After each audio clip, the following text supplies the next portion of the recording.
guys, this is Ange. So today we're reading A Country Doctor by Sarah Orne Jewett. Chapter 1. The Last Mile.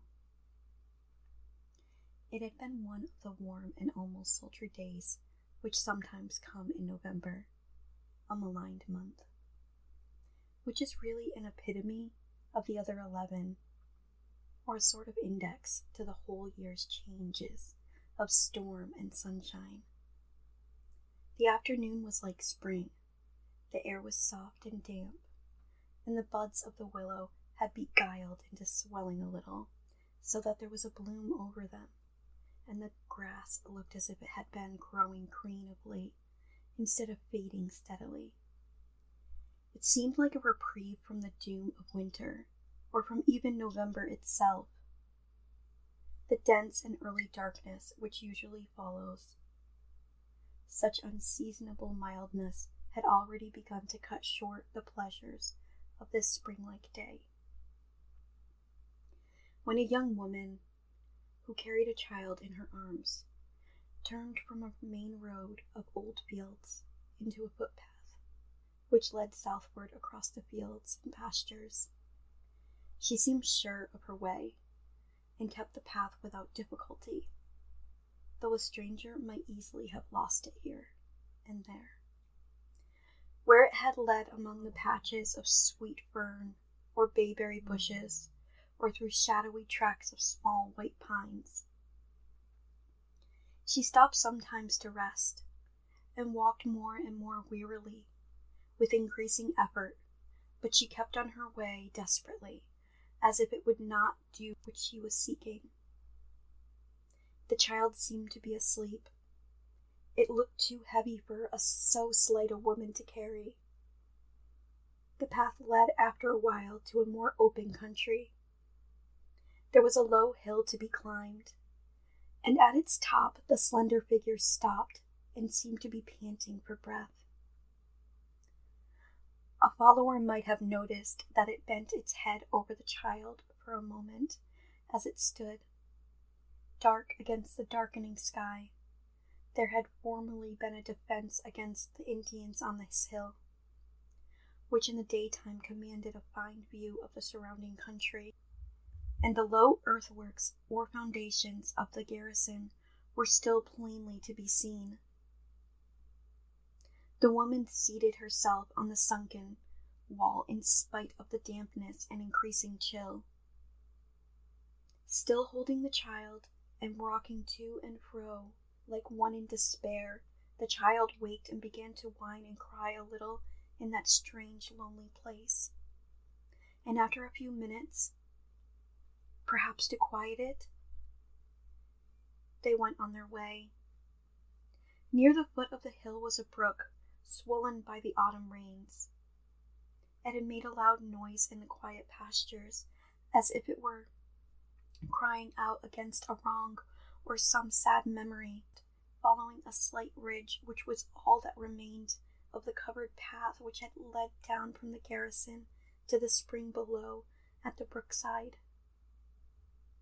If she had meant to quench her thirst there, she changed her mind, and suddenly turned to the right, following the brook a short distance, and then going straight towards the river itself in the high uplands, which by daylight were smooth pastures, with here and there a tangled apple tree or a grassy cellar of a long, too late in the year for the chirp of any insects.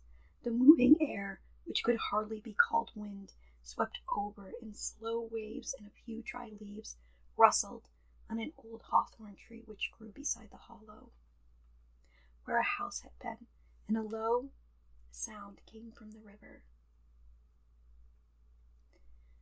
The whole countryside seemed asleep in the darkness, but the lonely woman felt no lack of companionship, was well suited to her own mood that the world slept and said nothing to her.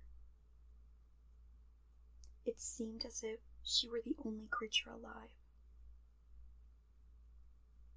A little this side of the river shore there was an old burial place, a primitive spot enough, where the graves were only marked by rough stones, and the short sheep-cropped grass was spread over departed generations of the farmers and their wives and children. By day it was a sight of the pine woods and the moving water, and nothing hid it from the great sky overhead. But now it was like a prison, walled about by the barriers of night.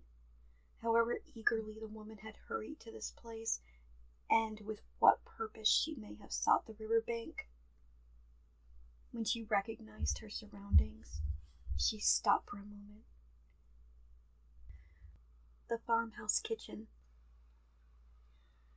Indoors, there was cheerful company. The mildness of the evening had enticed two neighbors of Mrs. Thatcher, the mistress of the house, into taking their walks abroad, and so with their heads well protected by large gingham handkerchiefs, they had stepped along the road and up the lane to spend a social hour or two. John Thatcher, their old neighbor's son, was known to be away serving on a jury in the country town, and they thought it was likely that his mother would enjoy company. Their own houses stood side by side.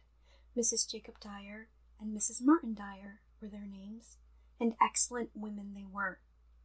Their husbands were twin brothers, curiously alike and amazingly fond of each other, though either would have scorned to make any special outward demonstration of it.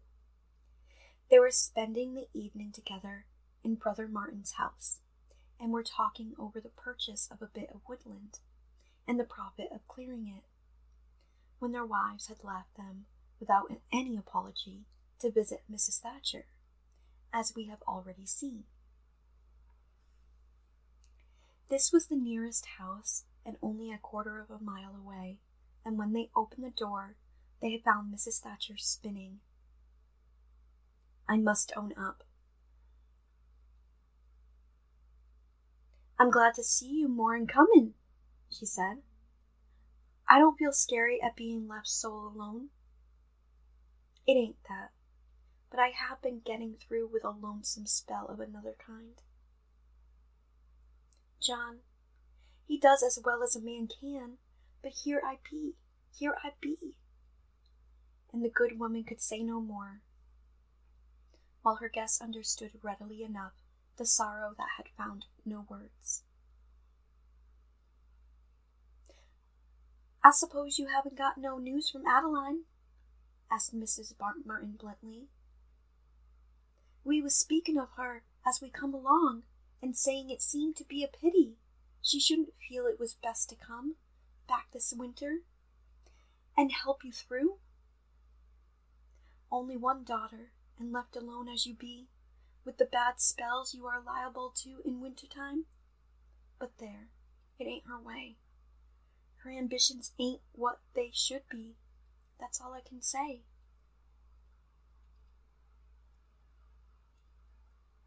If she got a gift for anything special now, continued Mrs. Jake, we should feel it be different and want her to have a chance. But she just like other folks, for all she felt so much above farmin'. I don't see as she can do better than come back to this old place, or leastways to the village, and fetch up the little gal to be some use. She might make, or do millinery work. She always had a pretty taste, and wouldn't be better than roving, I suppose. Wouldn't hurt her pride. But Mrs. Thatcher flushed at this, and Mrs. Martin came to the rescue.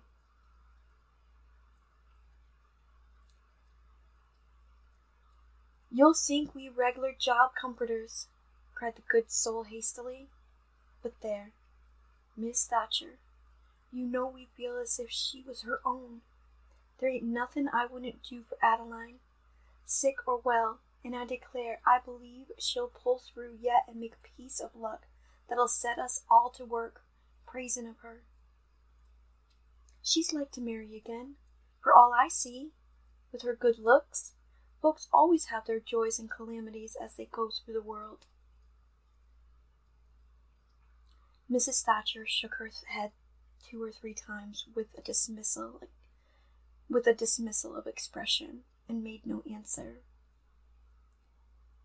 She had pushed back the droning wool wheel which she had been using, and had taken her knitting from the shelf by the clock, and seated herself contentedly, while Mrs. Jake and Mrs. Martin had each produced a blue yarn stocking from a capacious pocket, and the shining steel needles were presently all clicking together. One knitter after another would sheathe the spare needle under the apron strings, while they asked each other advice from time to time about the property of Nairn, or whether it were not best to widen according to the progress their respective stockings had made. Mrs. Thatcher had lighted an extra candle and replenished the fire, for the air was chillier since the sun went down. They were all sure of a coming change of weather, and counted various signs, Mrs. Thatcher's lowness of spirits among the number, while all 3 described various minor maladies from which they had suffered during the day, and of which the unseasonable weather was guilty. "I can't get over the feeling that we are watching with somebody," said Miss Martin after a while, moved by some strange impulse, and looking over the shoulder, at which remarks Mrs. Thatcher glanced up anxiously. "Something has been hanging over me all day," said she simply, and at this the needles clicked faster than ever. "We've been taking rather a low range," suggested Mrs. Jake.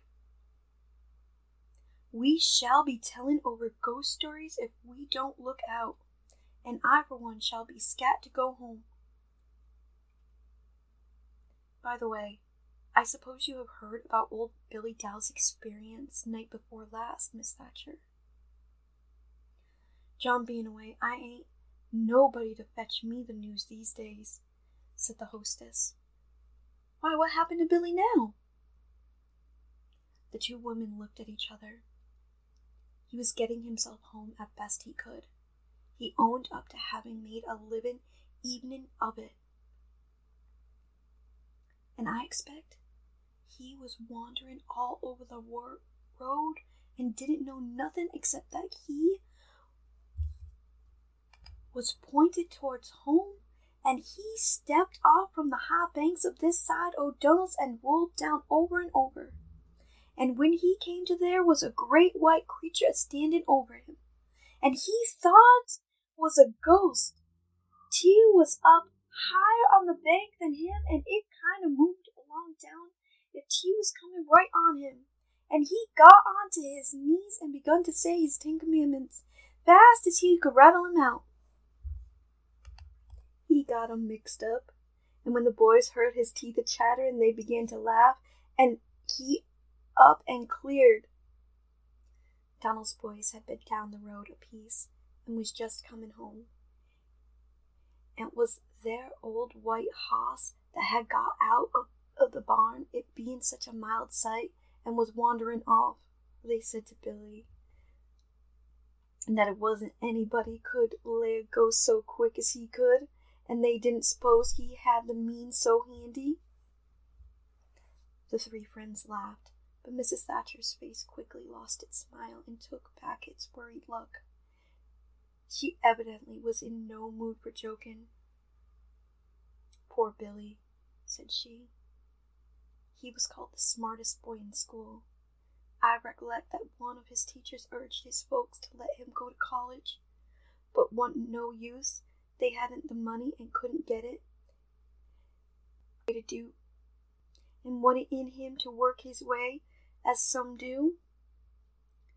He got a master's head for figures. Folks used to get him to post the books, you know, but he's past that now. Good-natured creatures ever stepped, but he always was afraid of the dark, seems if I could see him there a-repentin', and the old white hoss shaking his head. And she laughed again, but quickly stopped herself and looked over her shoulder at the window. "Would you like the curtain drawed?"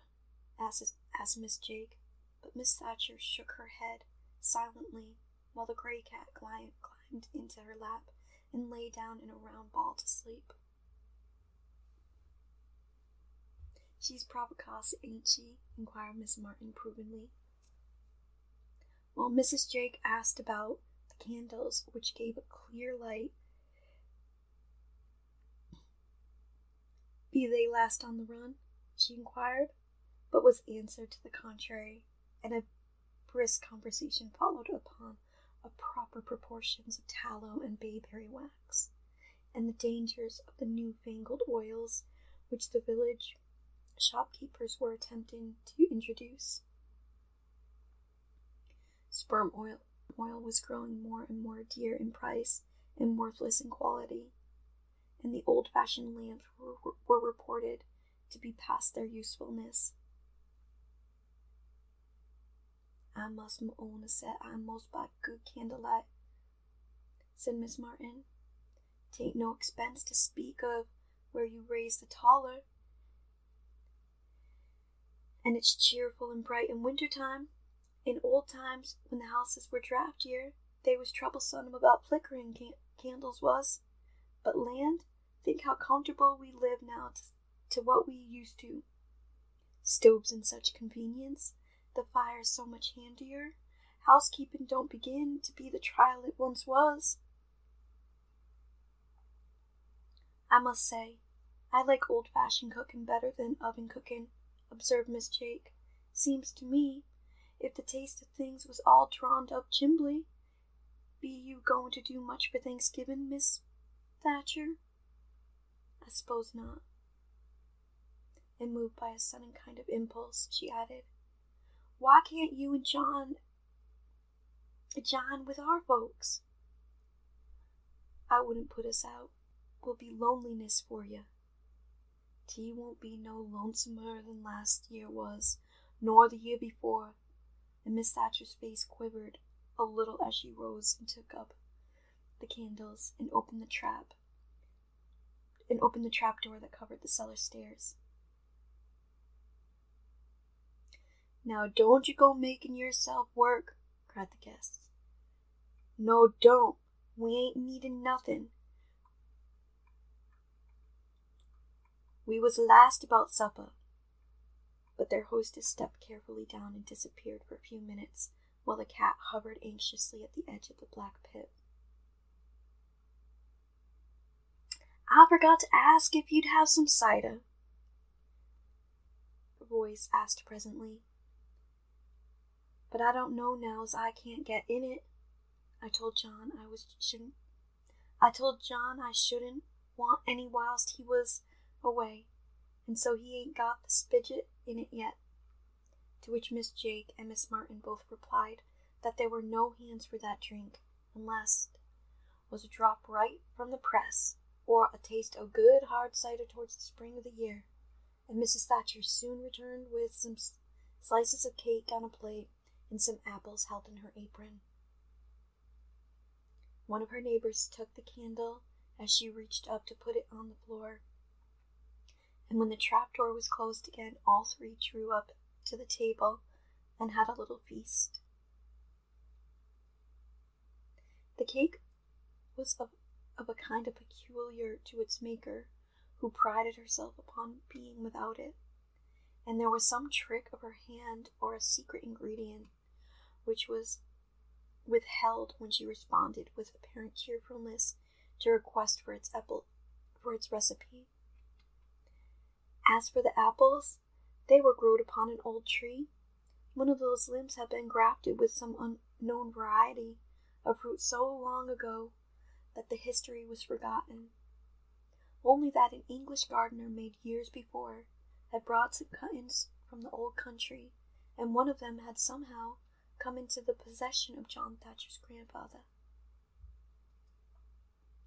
When grafted fruit was a thing to be treasured and jealously guarded, Ed had been told that when the elder Thatcher had given away cuttings, he had always stolen to the orchards in the night afterward and ruined them.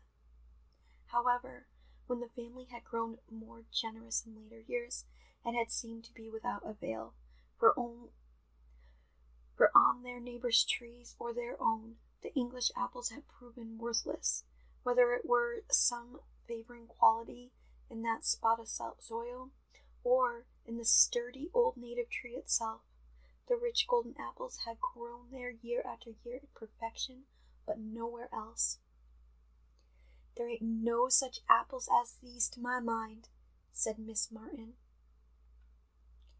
as she polished a large one with her apron and held it up to the light, and Miss Jake murmured assent, having already taken a sufficient first bite. "There's only one little bough that bears any great," said Miss Thatcher, "but it's come to that once before, and another branch has shot up and been likely as if it was a young tree." The good souls sat comfortably in their splint-bottomed straight-back chairs and enjoyed this mild attempt at a festival. Mrs. Thatcher even grew cheerful and responsive, for her guests seemed so light-hearted and free from care that the sunshine of their presence warmed her own chilled upon fearful heart. They embarked upon a wide sea of neighborhood, ghost ship, and parish opinions, and at last someone happened to speak again of Thanksgiving, which at once turned the tide of the conversation, and it seemed to ebb suddenly, while the gray, dreary look once more spread Miss Thatcher's face. "I don't see why you won't keep with our folks this year, you and John," once more suggested Miss Martin. "'Tain't worthwhile to be making yourselves dismissal here to home. The day'll be lonesome for you at best, and you shall have whatever we've got and welcome." "'Twon't be lonesomer this year than it was last, nor the year before that, and we stood it somehow or another," answered Miss Thatcher for the second time, while she rose to put more wood on the stove. "Seems to me growing cold. I felt a drought across my shoulders. These nights is dreadful chill. You feel the damp right through your bones. I never saw it darker than it was last evening. I thought it seemed kind of stived up here in the kitchen, and I opened the door and looked out, and I declare I couldn't see any hand before me. It always kind of scares me, these black nights," said Miss Jake Dyer. "I expect something to clutch at me every time, every minute, and I feel as if some sort of creature was traveling right before me when I am back out the dark. It makes it bad having a waning moon just now, when the fog hangs so low. It always seems to me as if it was darker when the rise is late toward morning, and when she gone altogether. I don't know why it is." "I recollect once," Miss Thatcher resumed, "when Adeline was a baby and John was just turned 4 years old, their father had gone down river in the packet, and I was expecting on him home at supper. But he didn't come. It was late in the fall, and a black night as I ever see. Adeline was taken with something like croup, and I had an old candle in the candlestick that I lighted, and wanted long before it was burnt down. And I went down cellar to the box where I kept 'em, and you will believe it, the rats had got to it, and there wasn't a week on one of 'em left. I was near out anyway.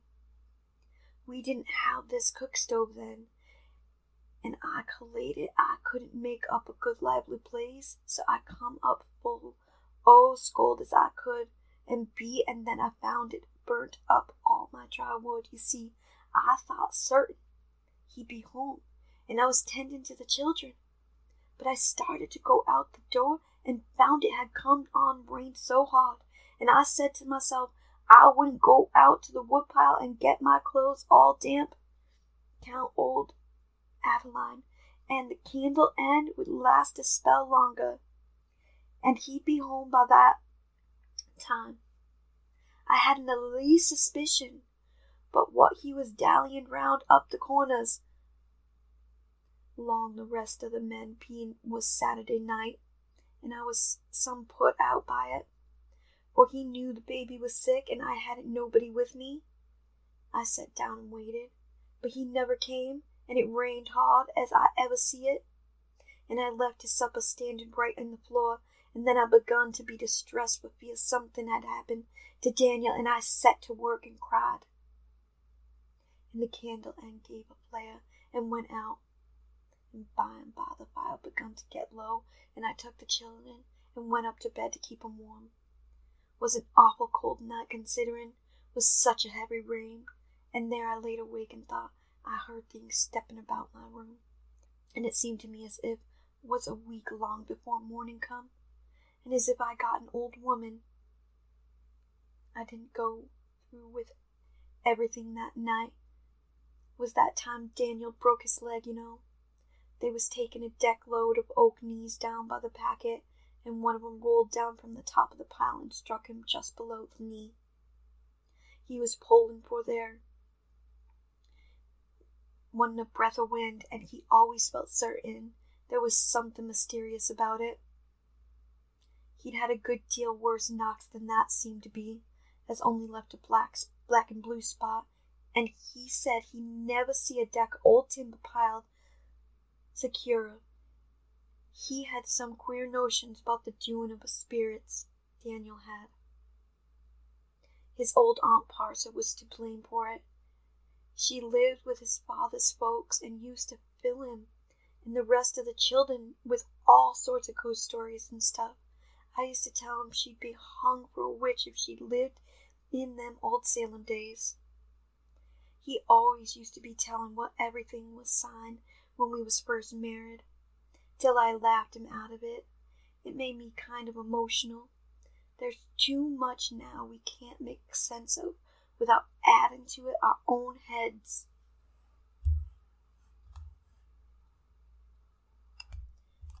Mrs. Jake and Miss Martin were quite familiar with the story of the night when there were no candles and Mr. Thatcher had broken his leg. Having been present themselves early in the morning afterward, but they had listened with none the less interest. These country neighbors knew their friends' affairs as well as they did their own, but such an audience is never impatient. The repetitions of the best stories are signal events for ordinary circumstances. Do not inspire them. Affairs must rise to a certain level.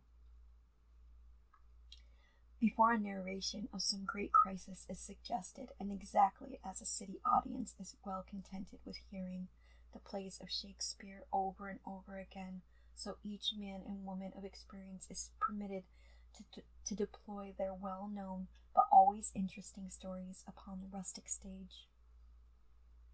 I must say I can't bear to hear anything about ghosts after sundown, as observed Miss Jake, who was at times somewhat troubled by what she and her friends designated as narves.